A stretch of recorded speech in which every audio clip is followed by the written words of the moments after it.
이제 내일이면 2018년 한 해가 밝아옵니다. 다사다난했던 2017년을 보내면서 2018년 신년사를 하고자 합니다. 저는 가끔 제가 죽는 일이 발생할 수 있다. 누구나 우리가 죽음이란 것은 누구나 피할 수 없는 일이고 세상에 태어났다가 한 번은 가는 것이죠. 정해진 이치죠. 막상 이게 나에게 끝이다, 내가 죽는다 이렇게 할 때 불현듯 드는 생각이 있습니다. 아직은 죽을 때가 안 됐다.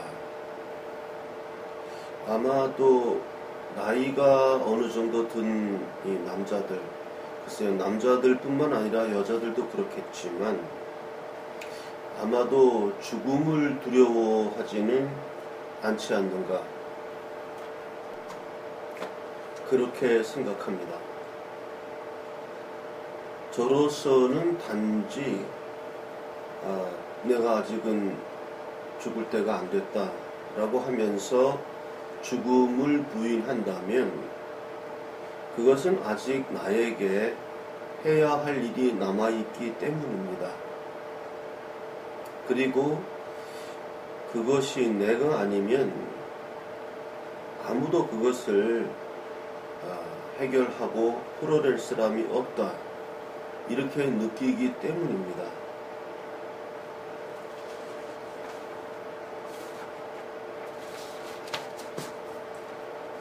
새해에는 평창올림픽을 한다고 합니다. 누가 그 올림픽에 올 것인가? 그게 문제죠. 저는 이번 평창올림픽 건에 대해서만 저부터 일체의 관심을 갖지 않으려고 합니다. 중계해도 텔레비도 안 보고 일체 아예 처음부터 개막식부터 폐막식까지 모든 평창올림픽의 경기를 보고 즐기지 않으려고 합니다.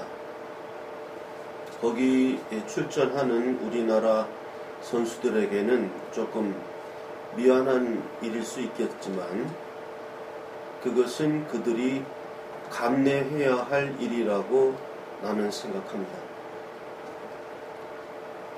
또한 저부터 이 평창올림픽을 보지 않을 뿐만 아니라 주변 사람들에게 또 저의 우리 태극사랑 시청자들에게도 이 말을 전합니다. 다 같이 평창올림픽에 대한 관심을 끄고 그것을 보지 않기를 권면합니다. 왜 그런가? 지금 평창올림픽을 있게 한 사람 이재용 씨죠. 그 사람이 지금 구금되어 있고 1년 1심 2심 모두 12년형을 지금 구형하고 있습니다. 죄목은 뇌물죄죠. 묵시적 청탁이라든지 도대체 죄형 법정주의를 위반하여 이렇게 죄를 만들어서 묵시적 청탁으로 뇌물을 받았다.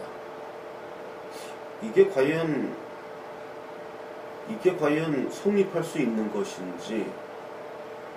그런데도 불구하고 1심에서는 그게 받아들여져서 유죄 선고가 나왔어요. 유죄 선고. 난 이런 걸 보면서 과연 이게 지금 법적인 판단이라고 할 수 있는가? 그런 법적인 판단을 다 떠나서 이재용은 평창올림픽을 있게 한 사람이에요. 그 존재한 그런 사람이 지금 구속되어 있고 이미 처벌을 받았습니다. 벌써 구속된 지 얼마나 됐습니까? 그것 자체가 이제 석방된다고 하여도 이미 처벌을 받았습니다. 또 박근혜 대통령이 똑같은 이유로 구속되어 있습니다. 죄명이 뇌물죄죠. 뇌물죄. 묵시적 청탁에 의한 제3자 뇌물죄. 이게 무슨 죄명이 이렇습니까? 묵시적 청탁에 의한 제3자 뇌물죄. 만약에 박근혜 대통령이 정말로 뇌물죄를 지었다. 정말로. 그렇게 해서 지금 구속되어 있다고 해도 그래도 우리는 평창올림픽을 보면 안 됩니다. 그래도. 설령 잘못이 있다 그래도. 근데 무슨 죄가 있습니까? 무슨 뇌물죄를 졌습니까? 그리고 박근혜 대통령 역시 이미 오랜 시간 구속이 되었기 때문에 이미 처벌을 받은 거예요. 죄를 짓지 않은 사람이 이미 벌써 처벌을 받았습니다. 박근혜 대통령의 최근 근황을 보십시오. 얼굴이 그게 환자의 얼굴이지 정상적인 얼굴입니까? 이곳은 옥사의 가능성도 있고 굉장히 위험한 상태입니다.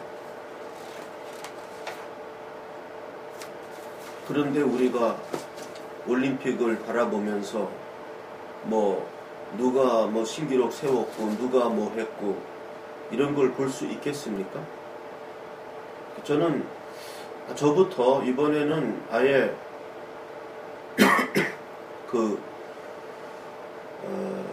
평창올림픽을 안 볼 겁니다. 안 볼 거고 정 보려면 격투기나 보든지 그렇게 하겠습니다. 현재 문재인 정권은 문재인이란 분은 현재 민주주의란 이름으로 여론의 이름으로 제가 새로운 명명을 붙였습니다. 지금 문재인 정권의 정치는 임의 정치라 한다. 임의 정치. 마음대로 하는 정치. 이건 독재 정치가 아니에요. 독재 정치도 아니고 그래서 제가 문재인 정권의 정치를 뭐라고 부르면 좋을까 하고 생각해 봐서 임의 정치. 독재 정치와 임의 정치는 다른 뜻입니다. 이 임의 정치라는 것은 마음대로 한다는 것인데 그 근본적인 힘은 여론 정치죠. 여론. 소위 말하는 문파. 문재인 지지가 70%를 넘나든다는 이러한 여론 정치를 내세워서 그 여론이 나를 지지하기 때문에 국회고 법원이고 다 필요 없다. 그냥 청와대가 알아서 한다. 이게 현재 지금 문재인 정권이 나아가고 있는 정치 형태입니다. 제가 아마 최초로 명명하지 않는가 봅니다. 독재 정치라고 하면 과거의 독재자들과 좀 이렇게 혼동될 수가 있어요. 문재인 정권은 분명히 그러한 독재 정치와는 다른 형태입니다. 그래서 제가 생각해낸 말이 임의 정치, 마음대로 하는 정치. 근거는 여론에다 두고.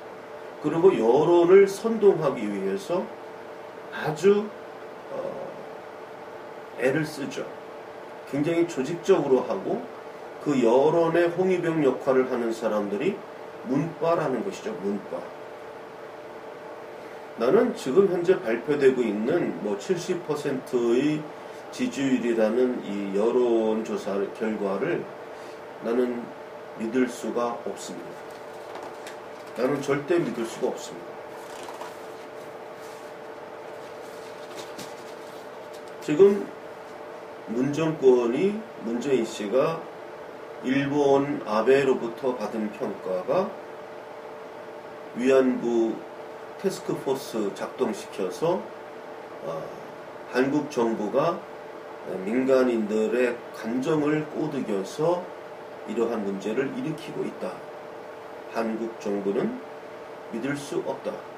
이러한 평가를 받았고 지금 일본과의 우리 한미일 동맹 균열을 시작하는 일이 되고 있습니다.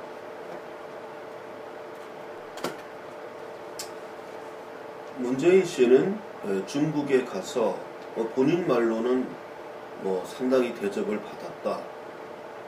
그렇게 표현을 했지요. 중국인들 스스로도 중국이 문재인을 홀대한 것은 사실이다. 이렇게 중국인들 입에서 얘기가 나오고 있어요. 그래서 구걸 외교, 모습 외교를 했죠. 그래서 중국의 시진핑이 요구한 것은 한국은 중국의 충직한 개가 되어라. 이거를 요구했죠. 그 다음에 문재인이 그 미국의 트럼프로부터 얻어낸 것은 믿을 수 없는 친구다. 이렇게 또 호칭을 얻어냈죠. 이렇게 삼국과의 관계를 매우 이상하게 몰고 나가는 무능력을 보여주었는데도 소위 문빠라고 하는 사람들의 이 사람들 말로는 70%의 지지가 변함없이 지지된다고 하는 이 사실이 나는 아무리 해도 이해가 안 갑니다. 이해가 안 가. 이런 사람들이 존재한다는 사실이 과연 이 사람들이 정상인인가? 정상적인 사고력을 가진 집단인가? 나는 이게 이해가 안 갑니다. 집단 최면이라는 것은 이런 것을 말하는 것인지, 왜 이 사람들이 이렇게 집단 최면에 걸려 있는지 그 이유를 아무리 생각해도 모르겠습니다.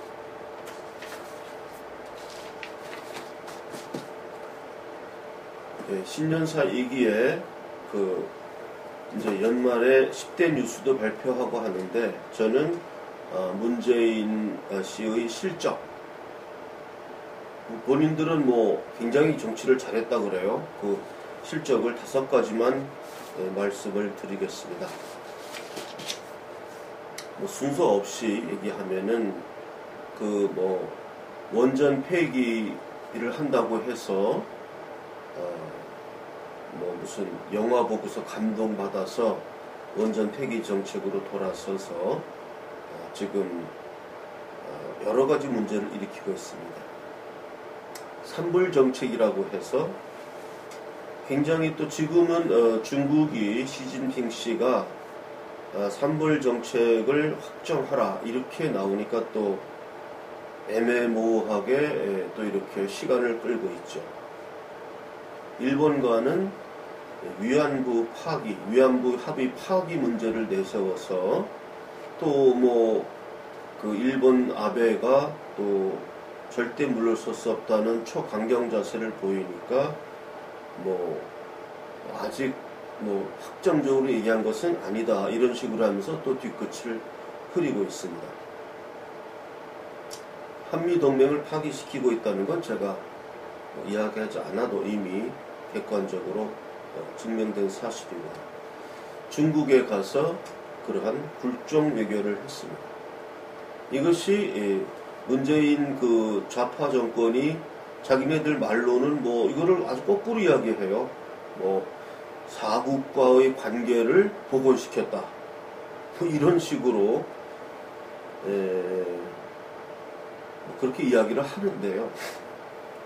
문빠라는 집단은 이러한 실책을 보면서도 어떻게 이런 진실을 깨닫지 못하는가? 저는 굉장한 하나의 기이한 현상이다. 저는 그렇게 바라봅니다. 결국 이제 2018년 아주 중대한 우리는 위기 앞에 서 있습니다. 그러나 이러한 그 무능한 정권의 집권으로 인해서 결국 또다시 구한말 우리나라가 그 당시 그 우리나라 행정부가 무능했지요. 우리나라 그 이씨 조선말 왕조가 무능을 했지요.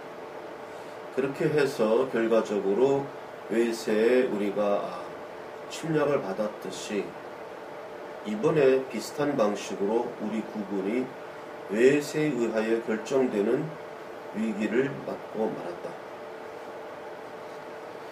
저는 태극 방송을 합니다.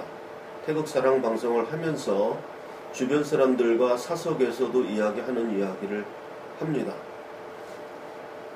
문재인 씨가 딱 한 가지, 북한 대북 안보관에서만 우리 우파의 사람들과 안보관을 공유할 수 있다면, 북핵 위기라든지 지금 김정은에게 억압받고 착취당하고 인간의 존엄성을 상실당하고 있는 우리의 북한 동포를 같은 동포로 생각하고 그들을 구하기 위해서는 지금 우리가 어떻게 해야 되는가, 북핵 문제에 대해서 그 안보관만 우리와 공유할 수 있다면 나는 그를 대통령이라고 생각할 것이다 라고 저는 주위 사람들에게 이야기합니다.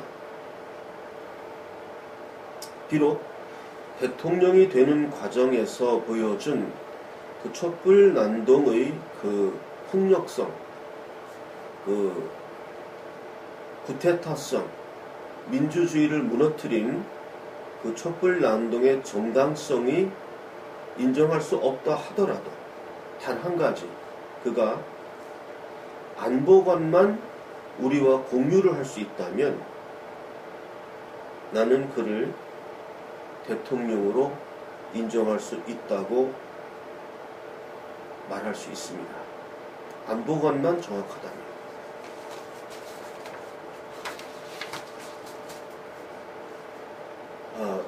먼저 번 방송에서 우리 한국이 제가 어떤 메모드 전략을 제시한 바가 있습니다.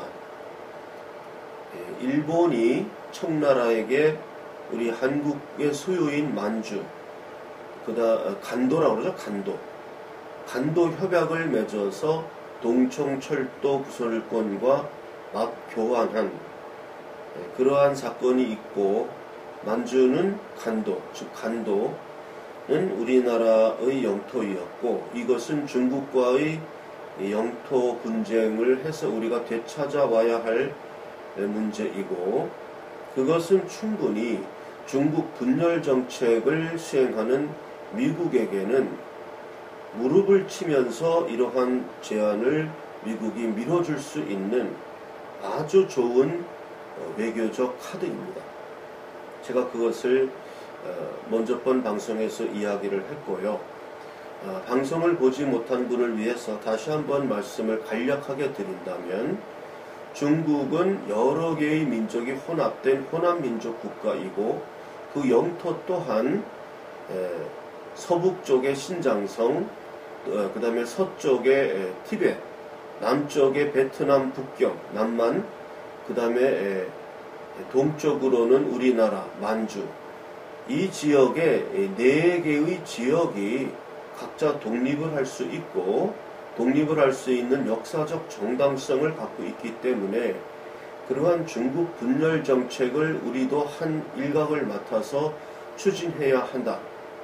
그래서 자유민주 통일에 의한 한반도를 우리가 통일하고 북만주까지 우리가 통일해 가는 군사 대국의 길을 미국과 협의를 해서, 미국은 충분히 우리의 군사 대국, 영토를 확장하는 역사적 정당성을 가진 이러한 중국과의 만주 국경 분쟁을 미국은 전통적인 중국 분열 정책을 추구하는 미국으로서는 반드시 받아들여줄 수 있는 강력한 우리의 외교적 카드가 될 것이다. 제가 이것을 먼저 방송에서 말씀을 드렸고요. 그 소신은 저는 역사 공부를 어렸을 때 이제 뭐 세계사, 한국사 공부할 때 이러한 사실을 보고 저는 어린 나이였지만 그럼 우리는 중국과 영토 분쟁을 해야 된다. 그 생각을 해왔었습니다. 지금 이제 신년사로서 2018년은 우리가 어떠한 길을 갈 것인가. 지금 우리는 2018년 새해가 맞이해 오는 것을 매우 궁금한 또 매우 걱정 어린 눈빛으로 바라보고 있습니다.